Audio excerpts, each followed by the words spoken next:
ஜெய் சாயிராம். நம்ம சாய் அன்பர்கள் எல்லாரும் எப்படி இருக்கீங்க? எல்லாரும் நல்லா இருப்போம். குரு வழிபாடு என்பது தானாக நிகழாது, ஏதோ நிகழும்படி நடக்கவும் நடக்காது. பூர்வ ஜென்மத்தின் புண்ணியங்கள் நிறைய இருப்பவர்களுக்குத்தான் இந்த குரு வழிபாடு கிடைக்கும். சாயப்பாவை வழிபடும் பாக்கியம் பெற்ற நம் அனைவருமே புண்ணியம் செய்தவர்தான். சாயப்பா மேல் முழு நம்பிக்கை வைத்து விட்டாலே போதும், நம் அனைத்தையும் வாங்கிக் கொள்ளலாம், அனைத்தையும் நமதாக்கிக் கொள்ளலாம். என் அன்பு பிள்ளையே, உன்னை போல் நான் எத்தனை பேரை பார்த்திருக்கிறேன் தெரியுமா? உன்னை மாதிரியே பல பேரும் என் வாழ்க்கை இப்படி ஆகிவிட்டது, என் வாழ்க்கையை மீட்டெடுக்க எவருமே இல்லையே என்று புலம்பி தவித்து கொண்டுதான் இருக்கிறார்கள், தவித்து கொண்டுதான் இருந்தார்கள். ஆனால் அவர்களுடைய வாழ்வு இப்பொழுது எப்படி இருக்கிறது என்பது நான் கூறித்தான் உனக்கு தெரிய வேண்டும் என்றில்லை. ஏனென்றால் உன் வாழ்வு நீ முன்பு இருந்தது விட இப்பொழுது எப்படி இருக்கிறது என்று உனக்கு நன்றாகவே தெரியும். உனக்கே அந்த விஷயமும் புரியும். அந்த வரிசையில் இன்று மிகப்பெரிய அதிர்ஷ்டகரமான நாளாகத்தான் உன் வாழ்வு இருக்கும். இனி நீ தொட்டதெல்லாம் துடங்கும், கேட்டதெல்லாம் கிடைக்கும், விருப்பப்பட்டது எல்லாமே நிறைவேறும். உனக்கான நாள் இன்றேதான். உனக்கு என்ன கஷ்டம் வந்தாலும் அனைத்தையும் எதிர்த்து போராட உன் மனதை பக்குவப்படுத்திக்கொள். அனைத்தையும் சகித்து கொள்ள பழகிக்கொள். எது வந்தாலும் நான் அதை தைரியமாக மீட்டெடுப்பேன். தைரியமாக என் வாழ்க்கையில் நான் முன்னேறுவேன். வெற்றி என்னும் படியை மிக சுலபமாக எட்டுவேன். எனக்கு துணையாக என் சாயிநாதர் எப்பொழுதுமே இருக்கிறார் என்ற நேர்மறை வார்த்தைகளை உன் மனதிற்குள் சொல்லிக்கொண்டே இரு. உன் வாயால் உச்சரித்து கொண்டே இரு. உன் எண்ணம் போல் உன் வாழ்க்கையும் மிக பிரகாசமாகவே இருக்கும். எது வந்தாலும் போராட்டமாக இருக்கும் சமயத்தில் ஓம் சாயிராம், ஓம் சாயிராம் என்று மனதிற்குள் உச்சரித்து கொண்டே இரு. என்னை வழிபடும் முறையை தேடி தேடி அலையாதே. நான் உன் மனதிலேயே இருந்து கொண்டிருக்கிறேன். உன் வாழ்க்கையை எப்படி நீ வாழ வேண்டும், உன் வாழ்க்கையை எப்படி வெற்றிகரமாக அமைத்து கொள்ள வேண்டும், உன் வாழ்க்கை பாதையில் இருக்கும் தடைகளையெல்லாம் எப்படி தகர்த்து எறிந்துவிட்டு செல்ல வேண்டும் என்பதை நான் உனக்கு கூறிக்கொண்டுதான் இருப்பேன், உன் அருகிலேயே இருந்து கொண்டு. அப்படி இருக்கும் பொழுது என்னை வழிபடுவது எப்படி, என்னை வழிபட நேர காலம் இருக்கிறதா என்ற சந்தேகமே உன் மனதிலே வேண்டாம். எப்பொழுது உனக்கு வேண்டுமோ, எப்பொழுது தோன்றுகிறதோ அப்பொழுது சாயி என்று நீ ஒரு முறை சொன்னால் போதும், உன் மனதிற்கு தேவையான அனைத்தையும், உன் வாழ்க்கைக்கு தேவையான அத்தனை விஷயங்களையும் நான் உனக்கு கொடுத்து கொண்டே இருப்பேன், செய்து கொண்டே இருப்பேன். என் அன்பு பிள்ளையே, வாழ்க்கை கதவை எப்பொழுதும் தட்டி கொண்டிருப்பதை விட சற்று தள்ளி பார்க்கலாம் அந்த கதவை. ஏனென்றால் உனக்கான கதவு திறந்து கூட இருக்கலாமே. சிலவற்றை கண்டும் காணாமல் நடக்க பழகி கொண்டாலே போதும், நம் மனதிற்கான நிம்மதி கிடைத்துவிடும். எப்பொழுதும் நிம்மதியாகவே இருக்கலாம். ஏதாவது தவறு செய்துவிட்டால், மற்றவர்கள் மனம் நோகும்படி பேசிவிட்டால், மற்றவர்களுக்கு மனம் புண்படும்படி நடந்துவிட்டால் மன்னிப்பு கேட்பதில் தவறு ஒன்றும் இல்லை. ஏனென்றால் அதை கேட்கவும் கொடுக்கவும் தான் பெரிய மனசு வேண்டுமே தவிர எதற்குமே தவறு ஒன்றும் கிடையவே கிடையாது. ஒன்றை நன்றாக புரிந்து கொள் என் பிள்ளையே. உன் முகத்திற்கு முன்னால் பாசமும், உன் முதுவிற்கு பின்னால் வேஷமும் போடும் உலகம் இது. எனவே ஜாக்கிரதையாக இருக்க பழகிக்கொள். எதையுமே நிதானமாக சிந்தித்து செயல்படு. ஏனென்றால் நீதான் கவனமாக இருக்க வேண்டுமே தவிர உன் வாழ்க்கையை நான் பார்த்து கொண்டே இருக்க முடியாது. நீ செய்து கொண்டிருக்கும் நேசிக்க பழகு. எதை செய்தாலும் நேசமாக அதை செய். பிரியமான வேலை எதுவுமே கடினமானதே அல்ல. மனம் ஒத்து எந்த வேலை செய்தாலும் அது கடினமாகவே தெரியாது, மிக சுலபமாகவே இருக்கும். எப்பொழுதும் ஒன்றை தீர்க்கமாக மனதில் வைத்துக்கொள். எந்த பிரச்சனை வந்தாலும், கஷ்டமான சூழ்நிலை என்று எது வந்தாலும் நமக்கு துணையாக அப்பா இருப்பார். எப்பொழுதும் நம் நலனுக்காகவே போராடுவார் என்ற எண்ணம் உன் மனதில் இருந்தால் போதும். நீ நினைப்பதற்கு மேலாகவே எல்லாம் உன் வாழ்வில் சுகமாகவே நடக்கும். நான் அதை நடத்தி காட்டுவேன். உன் சாயப்பா உன்னோடு இருக்கும் வரை உனக்கு தேவையில்லாத பயமோ குழப்பமோ வேண்டவே வேண்டாம். துரத்தி விட்டாலும் தேடி வருவது மிருகங்களின் குணம். யார் என்ன கூறினாலும், உன்னை சுற்றி யார் உன்னை வசைப்பாடினாலும் அனைத்தையும் கடந்து போக கற்றுக்கொள். ஏனென்றால் இந்த உலகத்தில் யாருமே அப்படி உத்தமராக இருந்து விடுவதும் இல்லை. அனைவரிட்டுமே ஒரு குற்றம் குறை இருக்கத்தான் செய்யும். வாழ்க்கை அப்படியே உத்தமராக எல்லோரையும் வாழ விடாது. எனவே யார் உன்னை குறை கூறினாலும் அதை மனதில் போட்டு வாங்கி கொண்டு குழம்பிக் கொண்டு வேதனைப்பட்டு கொண்டு கண்ணை சிந்திக்கொண்டே இருப்பதை விட அதை அப்படியே விட்டுவிட்டு கடந்து செல்வதுதான் உன் வாழ்க்கைக்கும் உன் மனதிற்கும் நிம்மதியாகவே இருக்கும். எதிர்பாராத நேரத்தில் கிடைக்கும் சில வாய்ப்புகள் உன்னை சோதிப்பதற்காகத்தான் இருக்கலாம். தவறு செய்து உன் மதிப்பை இழந்து விடாதே. எதிர்பாராத நேரத்தில் உனக்கு கிடைக்கும் அந்த விஷயத்தை தீர்க்கமாக சிந்தித்து செயல்படு. சில வாய்ப்புகள் உன்னை சோதிப்பதற்காகத்தான் இருக்கலாம். எனவே தீர்க்கமாக சிந்தித்து செயல்படு. அதுவே உன் வாழ்க்கையில் நீ வெற்றி அடைவதற்கான அத்தனை வழிகளாகவே இருக்கும்.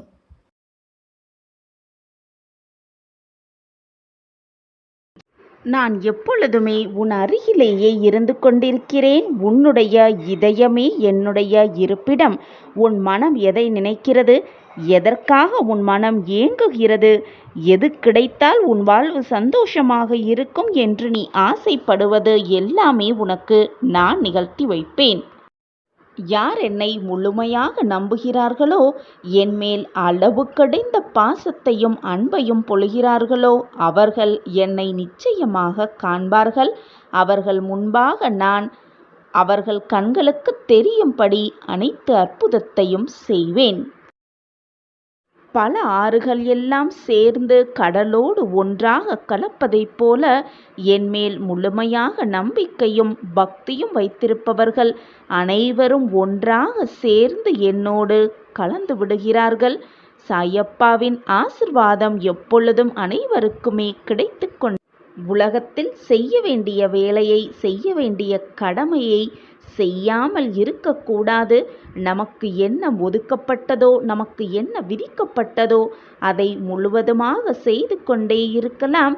மனதை மட்டும் நம்பிக்கையோடு சாய் பாபாவில் முழுமையாக வைத்துவிட்டு நம் செய்ய வேண்டிய கடமையை செய்து கொண்டே இருக்கலாம். நம் வாழ்க்கையில் அனைத்தையும் அள்ளி அள்ளி கொடுக்க சாயப்பா எப்பொழுதுமே நமக்கு துணையாக இருப்பார் என்ற நம்பிக்கையோடு நல்லவர்களுக்கு தீங்கு வருவது, நல்லவர்களுக்கு துரோகம் நடப்பது, நல்லவர்களுக்கு கெடுதல் வருவதை எப்பொழுதும் சாயப்பா அனுமதிக்கவே மாட்டார். உதவி என்று யார் நம்மை தேடி வந்தாலும் அவர்களுக்கு நம்மால் ஆன உதவியை செய்து கொண்டே இருக்கலாம். பாபாவின் சத்திய வாக்கும் இதுதான். உதவி என்றால் பணமாகவோ பொருளாகவோ தான் கொடுக்க வேண்டும் என்றில்லை. மற்றவர்களுக்கு ஆறுதலாக 4 வார்த்தை கூறினால் அவர்கள் மனம் சந்தோஷப்படும் சூழ்நிலையில் அவர்கள் இருந்தால் அவர்களுக்கு ஒரு 4 வார்த்தை ஆறுதல் வார்த்தைகள் சொன்னாலே போதும். அதுதான் இந்த உலகத்தில் மிக பெரிய உதவியாக கூட இருக்கும். எனவே உன்னால் என்ன முடியுமோ, மற்றவர்களுக்கு எது மிக அவசியமாக தேவையோ அதை நம்மால் முடிந்த அளவு மற்றவர்களுக்கு உதவி கொண்டே இருக்கலாம். உதவியை செய்து கொண்டே இருக்கலாம்.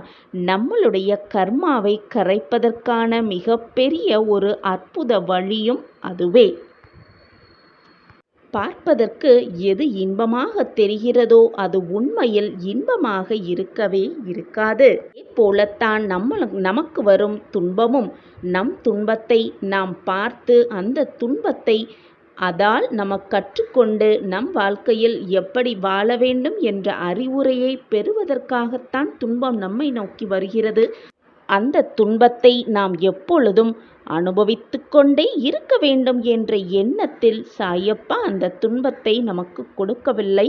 அந்த துன்பத்திலிருந்து மிகப்பெரிய ஒரு பொக்கிஷத்தை நமக்கு உணர்த்துவதற்காகவே கஷ்டங்களையும் போராட்டங்களையும் வேதனைகளையும் நமக்கு தருகிறார் சாய்பாபா என்ற தீர்க்கமான சிந்தனை நம் மனதில் எழ வேண்டும். அதை விடுத்துவிட்டு எப்பொழுதுமே நிம்மதி இல்லாமல் ஒரு விதமான குழப்பத்தோடும் மன அமைதியே இல்லாமல் என்னாகிவிடுமோ ஏதாகிவிடுமோ என்ற ஒரு விதமான பதற்றத்தோடே நாம் இருந்தால் நம் வாழ்க்கையில் எதையுமே நம்மால் அனுபவிக்க முடியாமலே போய்விடும். சந்தோஷம் வந்தால் கூட அதை அனுபவிக்க நம்மால் இயலாது. ஏனென்றால் நாம் தான் எப்பொழுதும் அந்த துன்பத்தால் கரைந்து கொண்டிருக்கிறோம், அந்த துன்பத்தால் அமுத்தி விட்டு கொண்டிருக்கிறோம். இன்பம் துன்பம் என்று நாம் எதை நினைக்கிறோமோ அது உண்மையாக இன்பமாகவும் இருக்க முடியாது. துன்பம் எதை நினைத்து வருந்தி கொண்டிருக்கிறோமோ அது நம்மிடம் நிலையாக இருந்து விடவும் முடியாது. நாம் எண்ணத்தின் போலத்தான் நம் வாழ்க்கை இருக்கும். வாழ்க்கை கடினமாக இருக்கிறதே என்று நாம் எண்ணினால் நம் வாழ்க்கை கடினமாகத்தான் இருக்கும். எது வந்தாலும் சமாளித்து காட்டலாம் என்ற தன்னம்பிக்கை நம் மனதில் இருந்தால் அனைத்தையும் மிக சுலபமாக வெற்றியை எட்டி பிடிக்கலாம். நீ தேடி சென்ற காலம் விலகி அனைத்தும் உனை தேடி வரும் நேரம் வந்துவிட்டது. இன்னும் ஒரே நாளில் உனக்கான அதிசயம், உனக்கான அற்புதம் காத்திருக்கிறது. அனைத்தும் உன்னை தேடி வரும் நேரம் இதுதான். நீ இது நாள் வரை எண்ணி ஏங்கிய கனவு நாளை நடைபெறப் போகிறது. இன்னும் ஒரே நாள்தான். நடப்பனவற்றை நினைத்து கலங்கி விடாதே. முடிவு உனக்கே சாதகமாகவே இருக்கும். நினைத்த வாழ்வை நிச்சயமாக நீ வரமாக பெறத்தான் போகிறாய். இன்னும் ஒரே நாளில் உன் விருப்பம் ஈடேற ஒரு திருப்பம் ஏற்படத்தான் போகிறது. நீ வேண்டாம் என தவித்தவர்களெல்லாம் நீதான் வேண்டுமென தவிக்கும் நேரம் இதுதான். உன் பிரார்த்தனைகள் என்னை வந்து சேரும் நேரமும் இதுதான். உன் பிரச்சனை உன்னை விட்டு அகலும் நேரமும் இதுதான். இன்னும் ஒரே நாளில் சாயி உனக்காக புது அத்தியாயத்தை துவக்கப் போகிறேன். உன் அன்பிற்கு மிகப்பெரிய பரிசு இன்னும் ஒரே நாளில் காத்திருக்கிறது. மங்கள நிகழ்வு ஒன்று உன் மனம் போல் நடக்கும். நாளை நிச்சயமாக நடக்கும். உன் மனக்குழப்பங்களுக்கெல்லாம் தீர்வு கிடைக்கும் நேரம் இதுதான். இன்னும் ஒரே நாளில் உனக்கு காட்சி கொடுக்கப் போகிறேன். இன்னும் ஒரே நாளில் உன் மனம் பாரமாக இருந்தால் தனிமையோடு இதை முழுவதுமாக கேள். உன் வாழ்வில் உள்ள சோகமெல்லாம் விலகி உன் வாழ்வு மகிழ்ச்சியில் தழும்பப் போகிறது. இன்னும் ஒரே நாளில் அதிசயத்தை நிகழ்த்தத்தான் போகிறேன். நீ எதிர்பார்த்த ஒன்று உனக்கு நடக்கத்தான் போகிறது. இன்னும் ஒரே நாள்தான். உன் மனம் தேடும் ஒன்றை உன் கரங்களில் சேர்க்கவே உன் சாயப்பாவும் தவித்துக் கொண்டிருக்கிறேன். காலம் கனிந்துவிட்டது என்று கவலைப்படாதே. இனி மகிழ்ச்சி உனக்காகவே காத்திருக்கிறது. அந்த மகிழ்ச்சியோடு வாழப்போகிறாய் என்ற நம்பிக்கையோடு இரு. ஏன் இத்தனை சோதனைகள் என்று நீ என்னிடம் கேட்ட கேள்விக்கு இதோ பதில் வரும் நேரமும் இதுதான். இன்னும் ஒரே நாளில் நீ எதிர்பார்த்த நல்ல செய்தி உன்னை தேடி வரும். என் மடியில் நிம்மதியாக சந்தோஷமாக வாழப்போகும் அந்த தருணமும் இதுதான். இதுநாள் வரை தாமதித்த காரியம் அனைத்தும் சுபமாக நடைபெறும் நேரமும் இதுதான். இதுவரை இல்லாததையும் இழந்ததையும் மீண்டும் பெறப்போகும் நேரமும் இதுதான். சந்தோஷமாக இரு, தைரியமாக இரு, மகிழ்ச்சியாக இரு. நீ விரும்புவது உனக்கே கிடைக்கும். நான் இருக்கிறேன். தைரியமாக இரு, இனி வெற்றிதான். நீ வேண்டியதை அடைய, உன்னுடைய பிரார்த்தனைகள் பலிக்க நெடுங்காலமாக பிரார்த்தனை செய்து கொண்டிருக்கிறாய். நீண்ட காலமாக அதற்காகவே நீ காத்து கொண்டிருக்கிறாய் என் குழந்தையே. உனக்கு ஒரு வாய்ப்பு, அதுவும் பொக்கிஷமான வாய்ப்பு வந்திருக்கிறது பிள்ளையே. இந்த பரீட்சையில் நீ வென்றுவிட்டால் நீ நினைத்தது, என்னிடம் பிரார்த்தனையாக வைத்தது, நீ ஆசைப்பட்டது எல்லாம் நிறைவேறப் போகிறது. நீ விரும்பியதை அடைய உனக்காகவே சூட்சமத்தோடு வந்துள்ளேன் உன் சாயப்பா. கேள், பொறுமையாக கேள், முழுவதுமாக கேள். உனக்கு அந்த சூட்சமம் புரியும். உனக்கு வந்திருக்கும் வாய்ப்பும் உனக்கு மிக தெளிவாகவே புரியும். உன் வாழ்வில் நீ நினைத்து கூட பார்க்காத நம் வாழ்வு எப்படியெல்லாம் இருக்கக்கூடாது என்று நினைத்தாயோ அப்படியெல்லாம் தான் இப்பொழுது உன் வாழ்வில் நடந்து கொண்டிருக்கிறது. நீ எதிர்பாராத விஷயங்களும் உன் மனம் ஏற்றுக்கொள்ளாத விஷயங்களும் தான் நிகழ்ந்து கொண்டிருக்கிறது. சாயப்பாவின் ஒவ்வொரு நகர்வும் புரியாத புதிராகத்தான் இருக்கும். நான் என்னுடைய சாய் பிள்ளைகளுக்கு என்னென்ன செய்ய போகிறேன், யாராருக்கு என்னென்ன கொடுக்கப் போகிறேன் என்பதும் மிகவும் இரகசியமானதாகவே இருக்கும். கொடுக்க வேண்டிய நேரத்தில், கொடுக்க வேண்டிய தருணத்தில், யார் யாருக்கு எப்பெல்லாம் நல்லது நிகழ்த்த வேண்டுமோ அந்த நேரத்தில் நான் அதை சரியாக நிகழ்த்தி வைப்பேன். அந்த சூட்சமம் உன் சாயப்பாவிற்கு மட்டுமே புரியும். எந்த ஒரு நிகழ்வு நடந்தாலும் அதற்கு நேர்மறையான தீர்வுகளும் இருக்கவே செய்யும்.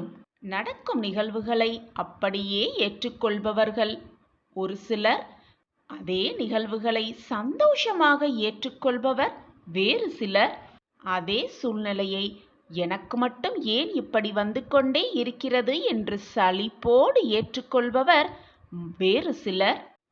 உன் சாயப்பா என்ன நிகழ்வுகளை, என்ன சோதனைகளை உனக்கு கொடுத்தாலும் அதை அப்படியே ஏற்றுக்கொண்டு நிதானமாக உன் வாழ்க்கையில் பயணித்து கொண்டே இரு. உனக்கு என்ற நேரம் வழும்பொழுது அந்த நேரத்தை உனக்கு சாதகமாக மாற்றுவேன். கண்ணிமைக்கும் நேரமே போதும், அனைத்தையும் உனக்கு சாதகமாக மாற்ற என்னால் முடியும் குழந்தையே. அனைத்தையும் மாற்ற என்னால் முடியும் பொழுது உனக்கு கொடுக்க வேண்டியதை கொடுக்காமல் நான் எப்படி இருப்பேன் என்று நினைக்கிறாய்? சாயிநாதர் என்ன செய்தாலும் என்ன கொடுத்தாலும் அது நன்மைக்காகத்தான் இருக்கும் என்ற மனப்பக்குவத்தோடு யார் ஒருவர் முழுமையாக அப்பா கொடுக்கும் அனைத்தையும் சந்தோஷமாக சலிப்பில்லாமல் ஏற்றுக்கொள்கிறார்களோ அவர்களுக்கு என்றுமே ஜெயம்தான் வாழ்வில். குழந்தையே, உனக்கு ஒரு வாய்ப்பு வழங்குகிறேன்.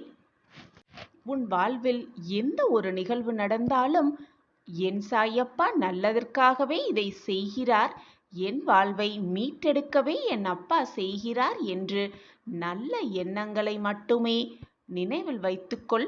மறந்தும் கூட நேர்மறை சிந்தனையை உன் மனதில் நுழைய விடாமல் பார்த்துக்கொள்.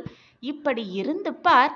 இந்த பரீட்சையில் நீ வென்று விட்டாயானால் நீ நினைத்தது எல்லாமே நடக்கும். 100%. உன் எண்ணங்கள் போல், உன் நாவிலிருந்து வரும் சொற்கள் போல் உன் வாழ்வும் எப்பொழுதுமே வெற்றிகரமாகவே இருக்கும். எது நடந்தாலும் உன் எண்ணங்களை மட்டும் நேர்மறையாக வைத்துக்கொள்.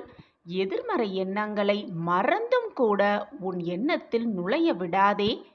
எது நடந்தாலும் சரி, காரணமாக சோகத்தின் எல்லைக்கே நீ இருந்தாலும் சரி, வாழ்வே முடிய போகும் தருணத்தில் இருந்தாலும் சரி, மலையே இடிந்து உன் தலையில் விழும் தருணத்தில் இருந்தாலும் சரி, எந்த சூழ்நிலையாக இருந்தாலும் சரி, அந்த நிலைமையில் கூட எதிர்மறை எண்ணத்தை உன் மனதில் நுழைய விடாதே.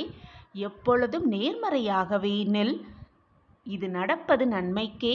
இது நடந்து கொண்டிருக்கிறது என்றால் ஏதோ ஒரு காரணத்திற்காகத்தான் சாயப்பா இதை நிகழ்த்தி கொண்டிருக்கிறார். என் வாழ்வை புதுப்பிக்கத்தான் என் சாயப்பா இதை நிகழ்த்தி கொண்டிருக்கிறார். நான் எப்பொழுதும் வாழ்வில் ஜெயிப்பேன். நம் உடல் பஞ்சபூதங்களால் கட்டமைக்கப்பட்டது என்பது நன்றாகவே தெரியும். எனவே நாமும் இயற்கையே. நாம் எதை உணர்கிறோமோ அது மனதால் வடிவமைக்கப்படுகிறது. மனிதன் ஒரு சிறிய பிரபஞ்சம். அண்டத்தில் உள்ளதே பிண்டத்தில். பிரபஞ்ச மனம் இயற்கையை கட்டுப்படுத்த மனித மனமாக பரிணாம வளர்ச்சி அடைந்துள்ளது என்பதுதான் இந்த பிரபஞ்சத்தின் ரகசியம்.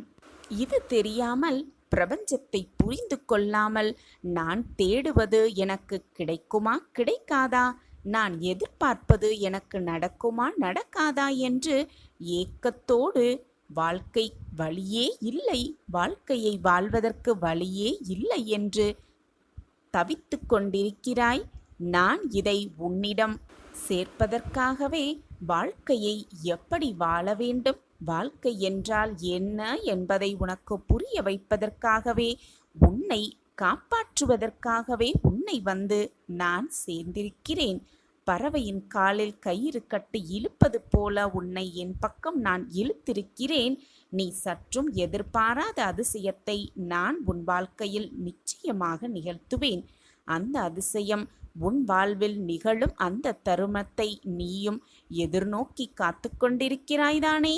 அந்த தருணம் சர்வ நிச்சயமாக உன் வாழ்வில் நடந்தே தீரும்.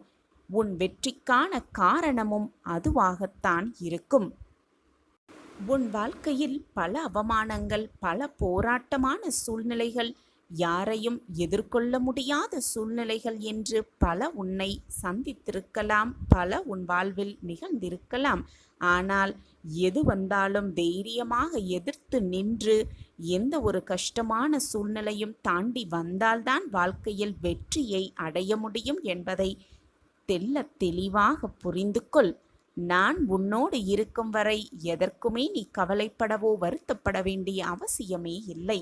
சாயப்பா உன்னோடு இருக்கும் வரை நீ வேதனைப்பட வேண்டிய அவசியமே இல்லை. சாயப்பா இருக்க உனக்கு ஏன் மனக்கவலை? ஓம் சாயிரம், ஓம் சாயிரம். வாழ்க்கையில் வெற்றிக்கான காரணம் என்னவாக இருக்கும், எப்படி அந்த வெற்றியை நாம் அடைவது அப்படின்னு யோசிக்கிறவங்களுக்கு இந்த கதை மிக சிறந்த பதிலாகவே இருக்கும். ஒரு ஊரில் மிக சிறந்த தொழிலதிபர் ஒருவர் இருந்துக்கிட்டு வந்தார். அவர் அந்த தொழிலில் செய்த சாதனைக்கு பரிசாக ஒரு நிறுவனம் அவருக்கு பரிசு வழங்குவதற்காக ஏற்பாடு செஞ்சிருந்தாங்க. ஒரு பெரிய அரங்கத்தில் அவருக்கு பரிசு கொடுப்பதற்காக அந்த அரங்கத்தை ஏற்பாடு செய்திருக்கிறார்கள். அந்த அரங்கத்தில் அவருக்கான பரிசும் கொடுக்கப்பட்டது. பரிசு பெற்றவுடன் அவர் சற்று நேரம் உரையாட ஆரம்பிக்கிறார். அவர் உரையாடின பிறகு அந்த அரங்கத்தில் இருப்பவர்கள் அனைவரையும் பார்த்து, என்னிடம் கேட்பதற்கு ஏதாவது கேள்வி இருந்தால் தயங்காமல் கேட்கலாம். நான் பதிலுக்காக காத்து கொண்டிருக்கிறேன். உங்கள் கேள்விக்காக நான் காத்து கொண்டிருக்கிறேன். பதில் கூறுவதற்காக நான் ஆவலோடு இருக்கிறேன் என்று அந்த அரங்கத்தை பார்த்து கூறுகிறார் அந்த தொழிலதிபர். அப்பொழுது அந்த அரங்கத்தில் இருந்த ஒருவர் எழுந்து நின்றார். தன் கேள்வியை கேட்கலாமா என்ற பார்வையை அவர் மீது பார்த்தார். அப்பொழுது அவர் கேட்கவும் ஆரம்பித்தார். உங்கள் வெற்றிக்கு பின்னால் இருக்கும் அந்த நபர் யார், அல்லது உங்கள் வெற்றிக்கு பின்னால் இருக்கும் அது என்ன என்ற கேள்வியை எழுப்பினார் அந்த நபர் அந்த தொழிலதிபரிடம். இந்த கேள்வியை கேட்டவுடன் அந்த தொழிலதிபர் அந்த கேள்வி கேட்டவரை சற்று கவனமாக உற்று நோக்குகிறார். பின்பு, மிக விலை குறைவான இந்த அணிகலன்கள், இந்த உடையை உடுத்தி இருக்கும் தங்களுக்கு நான் பதிலை கூற முடியாது என்று சற்று அதிகாரமாகவே கூறுகிறார். இதை கேட்ட அந்த கேள்வி கேட்பவர் மிகவும் மன வருத்தப்பட்டு, அனைவருக்கும் முன்பாக நாம் இழிவாக பார்க்கப்பட்டு விட்டோமே என்று கண்கள் கலங்கி அமைதியாக உட்கார்ந்து விட்டார். சுற்றி இருப்பவர்களெல்லாம் தன்னை பார்ப்பதை நினைத்து மிகவும் வெட்கப்பட்டு வேதனைப்பட்டு கொண்டார் அந்த கேள்வி கேட்டவர். வேறு ஒருவரோ அந்த அரங்கத்தில் குழுமியிருந்தவர்கள், இவ்வளவு பெரிய தொழிலதிபராகிற்றே, கேள்வி கேட்கலாம் என்று நினைத்தால் இப்படி பதில் கூறுகிறார்களே என்று சற்று கோபமாகவும் அந்த தொழிலதிபரை பார்த்து கொண்டிருந்தனர். மீண்டும் தொழிலதிபர் பேச ஆரம்பிக்கிறார். நான் மீண்டும் கூறுகிறேன், உங்களிடம் ஏதாவது கேள்வி இருந்தால் எனக்கு கேளுங்கள், நான் பதில் தருகிறேன் என்று கூறினார். ஆனால் இந்த தொழிலதிபரிடம் என்ன கேள்வியை கேட்க வேண்டும் என்று அனைவரும் மௌனமாகவே அமர்ந்திருந்தனர். ஏனென்றால் முன்பே ஒருவர் அவமானப்பட்டு கண்ணீரும் கம்பளையுமாக இப்பொழுது உட்கார்ந்திருக்கிறார். நாம் ஏதாவது செய்யப்போய் நமக்கும் அந்த அவமானம் வந்துவிடுமோ என்ற எண்ணத்தில் அனைவருமே அமைதியாக உட்கார்ந்திருக்கின்றனர். அப்பொழுது ஒரு கை எழுந்திருக்கிறது.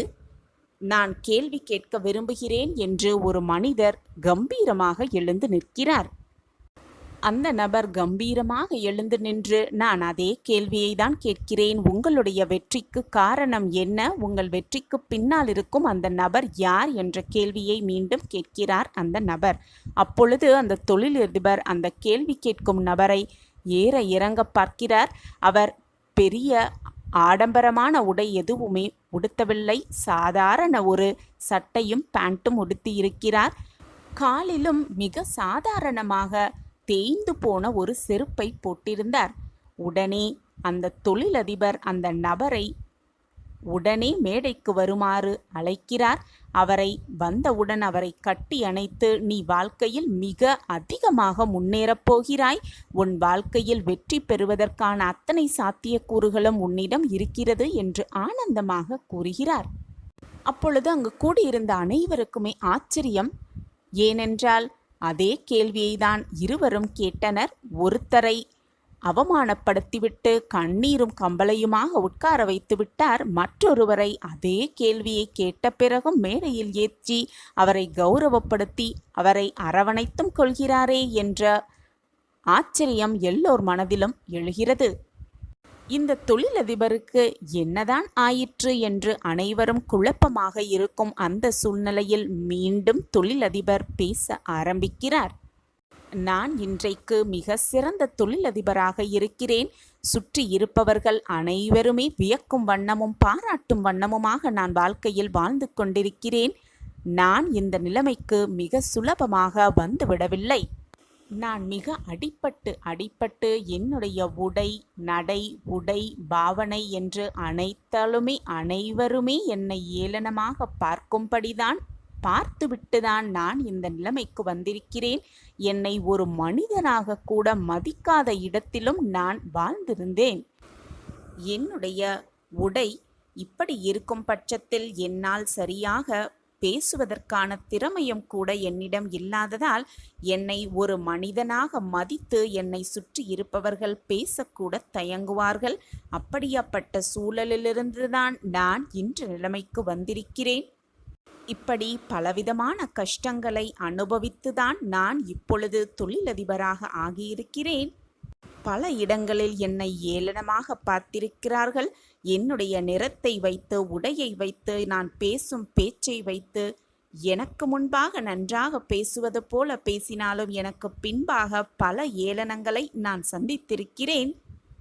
அனைத்தையும் எதிர்கொண்டுதான் என்னுடைய உழைப்பை மட்டுமே மூலதனமாக வைத்து நான் இப்பொழுது இந்த இடத்தில் நின்று கொண்டிருக்கிறேன். அதனால் என்னுடைய வெற்றிக்கு பின்னால் என்ன இருக்கிறது என்று அனைவரும் கேட்கும்போது, என்னுடைய வெற்றிக்கு பின்னால் நான் பட்ட அவமானங்கள் தான் இருக்கிறது என்பது எனக்கு தெள்ளத் தெளிவாக ஞாபகத்துக்கு வருகிறது. அதே போல நீங்களும் வெற்றி அடைய வேண்டும் என்ற சிந்தனை உங்கள் மனதில் இருந்தால், எந்த அளவு உங்களிடம் உழைப்பு இருக்கிறதோ, திறமை இருக்கிறதோ, அதைவிட 100 மடங்கு அவமானங்களை சந்திக்கும் மனதை வளர்த்து கொள்ள வேண்டும். அந்த மனப்பக்குவத்தை வளர்த்து கொள்ள வேண்டும். அந்த மனப்பக்குவம் இருந்தால்தான் வெற்றியாளராக ஆக முடியும் என்று அந்த தொழிலதிபர் பேசி முடித்தார். அதற்கு ஒரு சோதனை செய்யலாம் என்று நினைத்துதான் முதலாவதாக எழுந்த நபரை அவமானப்படுத்தினேன். அவர் அவமானப்படுத்தி உட்கார்ந்து விட்டார். அவர் அவமானப்பட்டதை பார்த்தும் கூட தைரியமாக ஒருவர் பேச முன்வந்தார். அதனால்தான் அவரை மேடைக்கு கூப்பிட்டு நான் பாராட்டினேன் என்று கூறி, அவமானப்படுத்தியவரையும் மேடைக்கு கூப்பிட்டு அவரையும் பாராட்டி, அவமானப்பட கற்றுக்கொள், பொறுத்து கொள்ள கற்றுக்கொள் என்று அறிவுரை வழங்கினார் அந்த தொழிலதிபர். நாமும் பல இடங்களில் அவமானப்பட்டிருக்கலாம். பல இடங்களில் ஏளனமாக பார்க்கும்படியான சூழ்நிலைகளில் தள்ளப்பட்டிருக்கலாம். எது நடந்தாலும் அனைத்தையும் துடைத்து எறிந்துவிட்டு வெற்றிகரமாக வீர நடை போட்டால்தான் வாழ்க்கையில் வெற்றி சிகரத்தில் உட்கார முடியும் என்பதுதான் உண்மையிலும் உண்மை. வெற்றிக்கான காரணம் அனுபவத்தால் தான் வருகிறது.